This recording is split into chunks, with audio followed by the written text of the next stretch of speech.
Welcome to Pioneer study. आप देख रहे हैं क्वेश्चन बैंक का ये सीरीज है 10th क्लास का 2012 में जो क्वेश्चंस पूछे गए हैं उसका अब पैटर्न बदल गया है, जिसमें 50 प्रश्न, परंतु पहले का प्रश्न चूँकि प्रश्न को बस MCQ कर दिया गया है, ऑब्जेक्टिव प्रश्न को, बाकी सब चीज़ सेम ही है और क्वेश्चन बहुत ज़्यादा बिहार बोर्ड में रिपीट आता है। तो चलिए शुरुआत करते हैं 2012 के इस प्रश्न को डिस्कस करते हुए। आपका प्रश्न यहाँ पे देख रहे होंगे। सबसे पहला प्रश्न है, प्रकाश के अपवर्तन के कितने नियम हैं? याद रखिएगा, प्रकाश के अपवर्तन के पूछे 2 नियम, परावर्तन के पूछे 2 नियम। ये चूँकि ये पूछा जाता है, प्रकाश के परावर्तन के 2 नियम, अपवर्तन के 2 नियम, फ्लेमिंग के हस्त 2 नियम। ठीक है, तो ये सारे चीज़ आपको याद रखना है। फ्लेमिंग का हस्त नियम 2 गो है, दायां हस्त नियम, बायां हस्त नियम। परावर्तन के 2 नियम हैं, अपवर्तन के 2 नियम हैं। तो ये सारी चीज़ आप ध्यान रखिएगा। दिष्ट धारा के कुछ स्रोतों के नाम लिखिए। दिष्ट धारा बैटरी से प्राप्त होती है। बैटरी से प्राप्त होने वाली धारा जो विद्युत धारा होती है वो दिष्ट धारा होती है। उसके अलावा सौर सेल से जो प्राप्त होती है, सौर सेल से प्राप्त जो होने वाली धारा होती है वो दिष्ट धारा होती है। डायनमो भी कह सकते हैं, परंतु इसमें सबसे सटीक आंसर आपका बैटरी होगा। डायनमो से भी दिष्ट धारा प्राप्त होती है। हमें वन एवं वन्य जीवों के संरक्षण क्यों करना चाहिए? क्योंकि हमारा पहला तो ऑक्सीजन का जो मूल जगह है वो पेड़ पौधे हैं, और वन का मतलब ही सीधा सीधा संबंध है क्या? वन। तो इसके लिए दूसरा चीज़ है कि जीवों में जो विविधताएं हैं उसको कायम रखने के लिए या पारिस्थितिकी संतुलन रखने के लिए, ताकि पारिस्थितिकी में जो प्रदूषण है वो कम हो, तो उसके लिए वन्य एवं वन्य जीवों का संरक्षण रखना चाहिए। यानी पारिस्थितिकी संतुलन के लिए वन्य जीवों का संरक्षण करना चाहिए। मनुष्य के कोशिका में गुणसूत्रों की संख्या, ये 2011 में भी पूछा गया था। मनुष्य के कोशिका में गुणसूत्र की संख्या 46 है या 23 जोड़ी है। जब मनुष्य के युग्मक पूछेगा, युग्मक में कितने हैं, तो इसमें 23 होते हैं। चाहे नर युग्मक यानी शुक्राणु हो, और चाहे मादा युग्मक अंडाणु हो, दोनों में 23 होता है।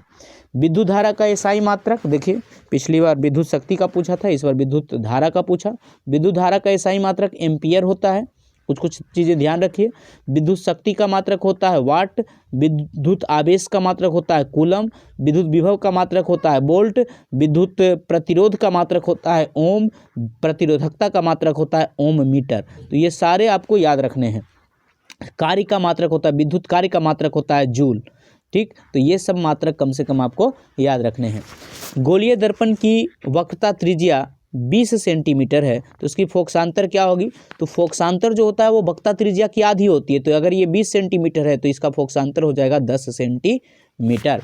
2 मीटर फोकसांतर वाले उत्तल लेंस की क्षमता क्या होगी? तो क्षमता बराबर होता है P बराबर होता है 1/f।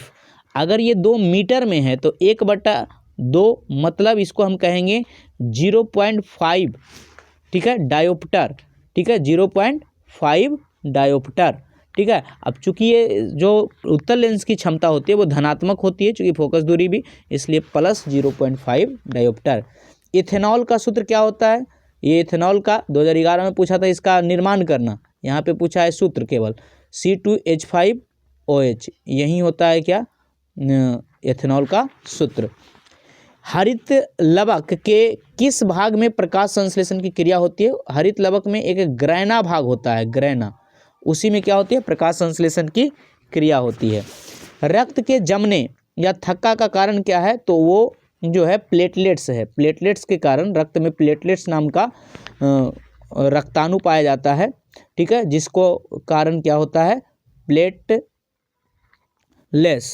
प्लेटलेट्स। तो इसी के कारण क्या होता है? रक्त में थक्का। मानव में वहन तंत्र के घटक कौन से हैं? तो वहन तंत्र का एक तो हृदय हो गया, दूसरा जो धमनी होता है, और तीसरा जो है वो है शिरा।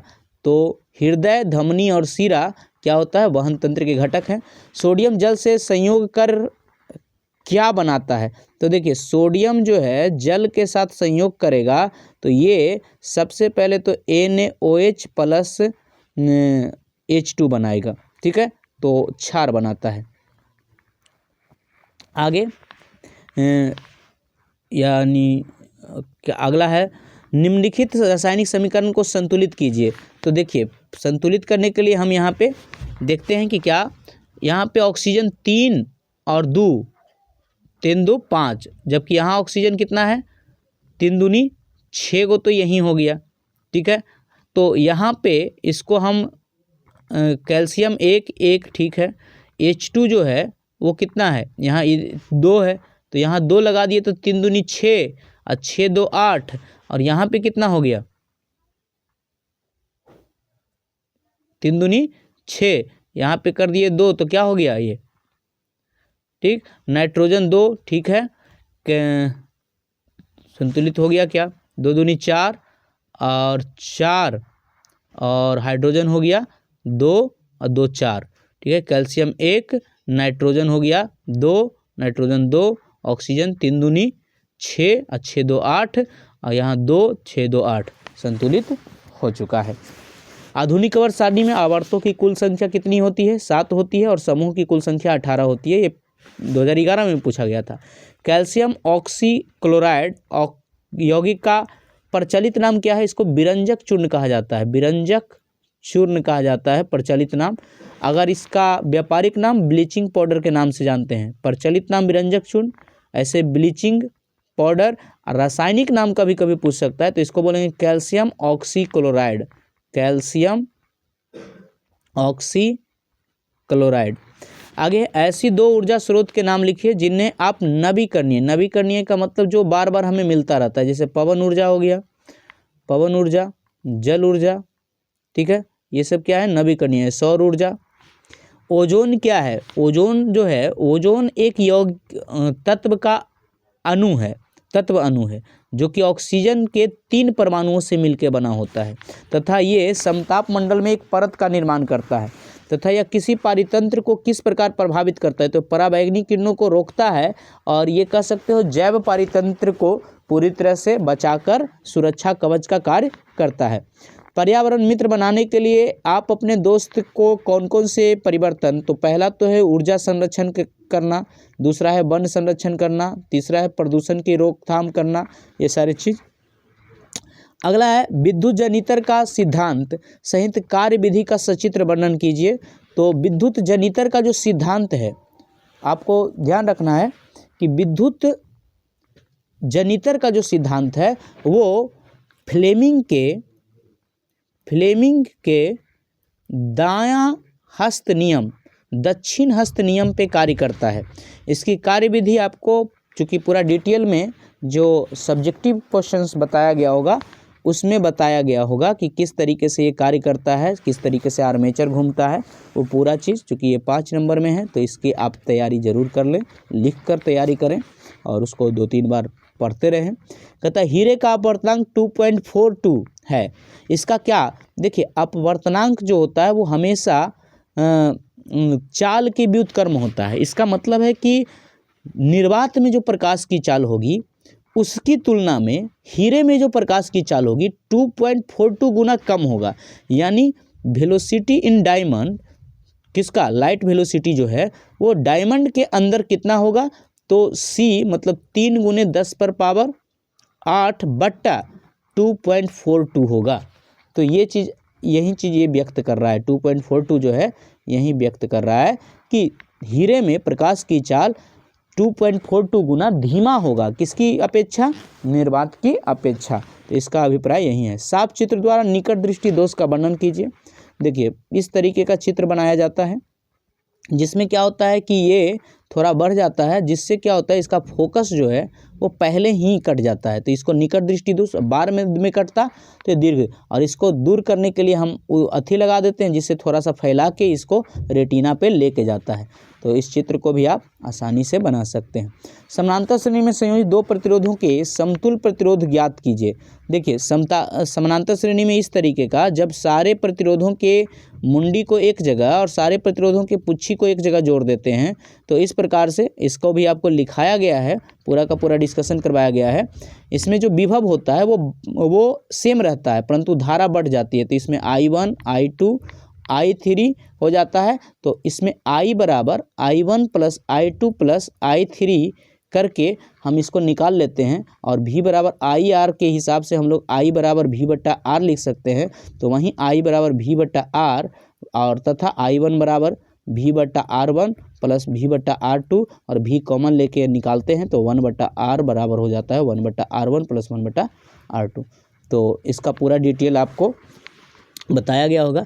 कोई वस्तु सजीव हैं इसका निर्धारण करने के लिए हम किस मापदंड का प्रयोग करते हैं। देखिए, सबसे पहले तो कोई भी सजीव है तो वो जैव प्रक्रम करेगा, जैसे वो श्वसन लेगा, ठीक है, वो पाचन करेगा, वो जनन करेगा, वो वृद्धि करेगा।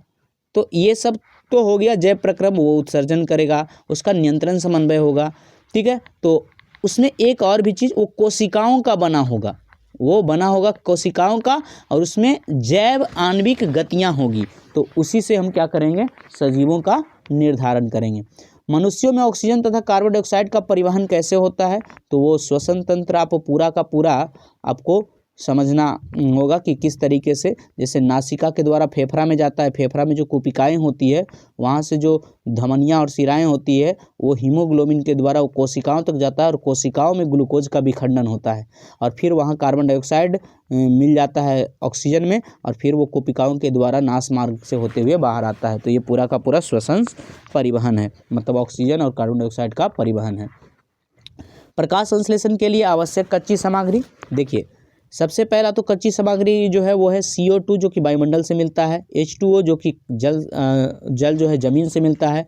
इसके अलावा सूर्य का प्रकाश हो गया, सनलाइट हो गया, इसको ग्रहण करने वाला जो होता है वो क्लोरोफिल जो कि पौधे के पत्तियों में ही पाया जाता है, क्लोरोफिल। तो ये सब कच्ची सामग्री हो गई। और जो समीकरण होता है, मतलब प्रकाश संश्लेषण में जो अभिक्रिया, रासायनिक अभिक्रिया होती है वो होता है CO2 प्लस H2O बनाता है सनलाइट और क्लोरोफिल की मदद से C6H12O6 प्लस O2 और प्लस मतलब ये पूरा का पूरा चीज़ बनता है। तो आप आसानी से इसको संतुलित कर लीजिएगा। ये 6 कार्बन है, यहाँ पे 6 लगा देते हैं, यहाँ पे 12 हाइड्रोजन है तो यहाँ भी 6 लगा देते हैं, इससे ये संतुलित हो जाता है, ठीक है। और चूँकि ऑक्सीजन इसमें भी है, ऑक्सीजन इसमें भी है, 6 दूनी 12, 6 18 हो गया, तो यहाँ पे ऑक्सीजन 6 कर देंगे तो इससे ये संतुलित हो जाएगा। और अगर यहाँ पे आप H2O भी लिखते हैं, मतलब जलवाष्प का भी बात करते हैं, चर्चा करते हैं, तो यहाँ पे 12 कर देना है और 6 H2O हो जाएगा, ठीक है। आगे नेफ्रॉन का नामांकित चित्र बनाइए। नेफ्रॉन जो होता है ये देखिए, दो चीज़ों में आपको बहुत कन्फ्यूजन होगा, नेफ्रॉन और न्यूरॉन में। नेफ्रॉन जो होता है उत्सर्जन तंत्र का भाग है, किडनी का भाग है। इसमें बोमेन संपुटन इस तरीके से बनाया जाता है, इसमें ग्लोरोमिल स्विका होती है। तो पूरा का पूरा चित्र वाला आपको एक वीडियोस दिया गया है इस तरीके से ऐसा, और यहाँ पे मूत्रवाहिनी होती है और इसमें जो होता है ये पुनः अवशोषित करने के लिए अपवाही तंत्र लगे रहते हैं। तो इसी को बोलते हैं क्या, नेफ्रॉन संरचना। और ऐसे ऐसे लाखों संरचना किडनी में पाए जाते हैं जो रक्त को छानने का कार्य करता है। तो छन्ना पत्र की तरह ये कार्य करता है। कथा निम्नलिखित में कार्बनिक यौगिकों की संरचना सूत्र लिखिए। यहाँ पे क्या है, डाई क्लोरोमीथेन। इसका मतलब है कि डाइक्लोरोमीथेन, मीथेन का CH4 होता है, परंतु 2 क्लोरीन आ गया तो 2 ही हाइड्रोजन रहेगा, तो इसका संरचना सूत्र लिखना है। इथेनोइक अम्ल, इथेनोइक अम्ल चूँकि एथेनोइक अम्ल का होता है COOH, ये पहले हो गया। तब इसमें जो जुड़ेगा वो क्या होगा, इसमें जो जुड़ेगा वो होगा CH और इसको संतुलित करेंगे तो चूँकि एक ही रहता है तो CH3 नहीं C2H5 वाला है तो इधर आ गया, हाँ तो CH3 ठीक है, CH3COOH ये इथेनोइक अम्ल का हो जाएगा। ईथेन का क्या होता है, C2H4, फॉर्मल्डिहाइड का HCHO, ठीक है, ये फॉर्मल्डिहाइड का सूत्र होता है। इसका संरचना सूत्र आप देख लीजिएगा। प्रोपेन का होता है C3H, 3 दूनी 6 2 8, चूँकि एल्केन वाले। तो मूल रूप से आपको इन सब का क्या याद रखना है, अणुसूत्र याद रखना है और इसकी प्रैक्टिस क्या करना है, संरचना सूत्र पे करना है। ये बहुत बार पूछा जाता है संरचना सूत्र, और ख़ास तौर पे यही सब का पूछा जाता है। अम्ल का जलीय विलयन विद्युत का चालन क्यों करता है, क्योंकि अम्ल जो होता है वो जल के में हाइड्रोजन आयन देता है और हाइड्रोजन आयन जो होता है वो आवेश के परिवहन करने लगता है, तो आयनों की मदद से वह क्या हो जाता है, विद्युत का चालन करने लगता है।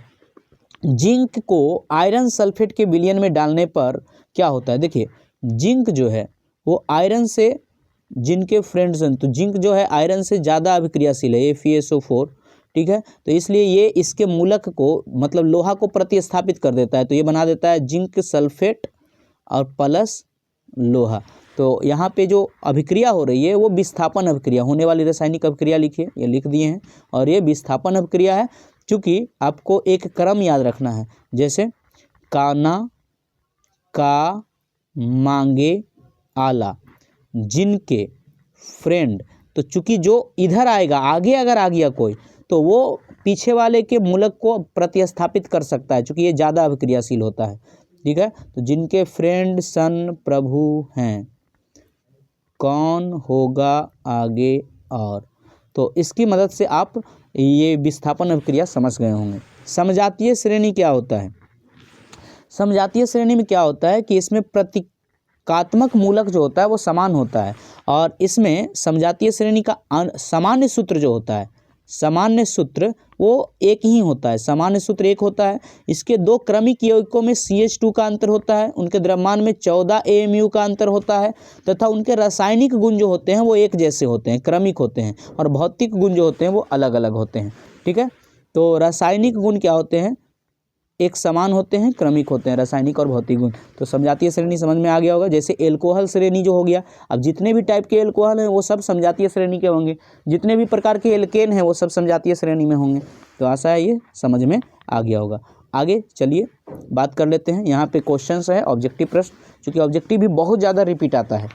पायरुवेट के विखंडन में कार्बन डाइऑक्साइड जल तथा ऊर्जा में, तो ये जो होता है माइटोकॉन्ड्रिया में होता है, ये आप ध्यान रखिएगा। ये कहाँ जल तथा ऊर्जा मतलब कार्बन डाइऑक्साइड और ऊर्जा प्राप्त होता है। कोशिका द्रव्य में लैक्टिक अम्ल प्राप्त होता है, ठीक है, ये आप ध्यान रखिएगा। आगे जो है कहता है निम्न में कौन सा पदार्थ लेंस बनाने के लिए प्रयुक्त नहीं किया जा सकता है। मिट्टी का प्रयोग आप नहीं कर सकते हैं, क्योंकि पारदर्शी चीज़ों का आप क्या कर सकते हैं, लेंस में प्रयुक्त कर सकते हैं। किसी बिंब का वास्तविक प्रतिबिंब समान आकार का प्राप्त करने हेतु बिंब को कहाँ उत्तल लेंस में, देखिए हमेशा जो समान आकार का रखेंगे लेंस में जो होता है वो हम रखेंगे वक्रता केंद्र पे, इसको 2F भी कह सकते हैं लेंस में। समान दृष्टि के बेशक के सुस्पष्ट दर्शन की अल्पतम दूरी 25 सेंटीमीटर होता है, ठीक है। लोहे का परमाणु संख्या 26 होता है, ये आपको याद रखना चाहिए। कोई विलयन लाल लिटमस पत्र को नीला कर देता है, इसका मतलब है नीला जो भी करता है क्षारक होता है और उसका 7 से अधिक होता है, तो 7 से अधिक क्या है यहाँ पे कर देता है, विलयन लाल लिटमस को नीला कर देता है। उसका pH मान क्या होगा, देखिए नीला तो सभी करेगा, 8 वाला भी करेगा, 10 वाला भी करेगा, 11 वाला भी करेगा, ठीक है। तो इसमें सबसे ज़्यादा नीला 11 वाला करेगा, क्योंकि यहाँ पे अगर देता कि सबसे ज़्यादा कौन नीला करेगा तो वो 11 वाला करेगा, ठीक है, नीला कर देता है। आगे आधुनिक वर्ग सारणी में वर्गों की संख्या क्या होगी, तो वर्गों की संख्या 18 होती है। CHO किसका मूलक है, तो CHO जो है एल्डिहाइड को कहते हैं, ठीक है। OH होता है एल्कोहल का, CO होता है कीटोन का। निम्नलिखित में कौन सा विद्युत परिपथ में विद्युत शक्ति को निरूपित करता है, तो P बराबर VI होता है, तो नहीं करता है। तो देखिए P बराबर फार्मूला ही होता है VI, ठीक है। V को अगर हम I/R मतलब IR लिख दें तो ये हो जाएगा I²R, तो I²R वाला भी सही है, ये भी सही है, मतलब परंतु इसका सही जवाब हमको नहीं में ढूंढना है, ये चीज़ ध्यान दीजिए। तो I को अगर हम करेंगे तो V/R, तो ये हो जाएगा V²/R, तो ये भी सही है, मतलब हमारा गलत कौन है, ये वाला, और गलत को ही ढूंढना है, इसलिए हमारा सही जवाब या इस क्वेश्चन के लिए आएगा IR²। विद्युत धारा उत्पन्न करने की युक्ति कौन है, तो इसमें जो जनरेटर है ये विद्युत धारा युक्ति उत्पन्न करने की, देखिए ये विद्युत धारा उत्पन्न करता है, और ग्लैव्नोमीटर जो है उसकी उपस्थिति की जांच करता है। एमीटर जो है कितना उत्पन्न हुआ है, कितनी धारा बह रही है उसको नापता है, और मोटर उस विद्युत धारा का प्रयोग करता है। तो ये प्रयोग करने वाला है, ये मापने वाला है, और ये जांचने वाला है, ठीक है, जबकि ये उत्पन्न करने वाला है किस चीज़ को, विद्युत धारा को। लघु पथन के समय परिपथ में विद्युत धारा का मान, चूँकि प्रतिरोध शून्य हो जाता है और विद्युत धारा का मान बहुत अधिक बढ़ जाता है। निम्नलिखित में कौन जैव मात्रा ऊर्जा स्रोत नहीं है? ये पहले भी ये पूछा गया था, 2011 में भी था। तो जैव मात्रा नहीं है मतलब जिसमें जीवों का अंश नहीं है, तो वो है नाभिकीय ऊर्जा, चूँकि इसमें केवल परमाणु का अंश होता है। कोई तत्व ऑक्सीजन के साथ अभिक्रिया कर उच्च गलनांक वाला यौगिक निर्मित करता है, यह यौगिक जल में विलेय है, ऐसा केवल कैल्शियम ही हो सकता है। ठीक है, कैल्शियम जो होता है वही उच्च गलनांक वाला यौगिक प्राप्त करता है। एथेन का आणविक सूत्र C2H6 है। इसमें देखिए C2H6 एथेन है, C2H6 तो टोटल के गो है 3 3 6 1 7 गो, तो 7 सहसंयोजक बंधन बनता है। ओजोन के एक अणु में पहले से ही बात कर चुके हैं, कितना होता है? 3 परमाणु होता है। कितने? 3 परमाणु होते हैं। मनुष्य के वृक्क एक तंत्र का भाग है। देखिए मनुष्य का जो वृक्क है वो है उत्सर्जन तंत्र का भाग, और श्वसन तंत्र का भाग कौन है? फेफड़ा। ठीक है, पोषण तंत्र का भाग कौन है? आहार नाल। ठीक है, आहार नाल। और परिवहन तंत्र का कौन भाग है? हृदय। तो कभी कभी ऐसे भी पूछ सकता है। दो तंत्रिका कोशिका के मध्य खाली स्थान को क्या कहते हैं? सिनेप्स कहते हैं। ठीक है, और पराग कोश में होते हैं, तो पराग कोश में जो होता है वो होता है पराग कण होता है।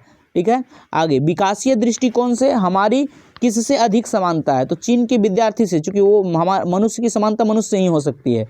मुकुलन द्वारा अलैंगिक जनन होता है किस में? तो मुकुलन द्वारा होता है हमारा ईस्ट में। ठीक है, अमीबा में द्विखंडन होता है, याद रखें। प्लेज्मेडियम में बहुखंडन होता है। ठीक, तो ये सब आप ध्यान रख सकते हैं। तो गुड लक, फिर मिलेंगे अगले साल के क्वेश्चन बैंक सीरीज में।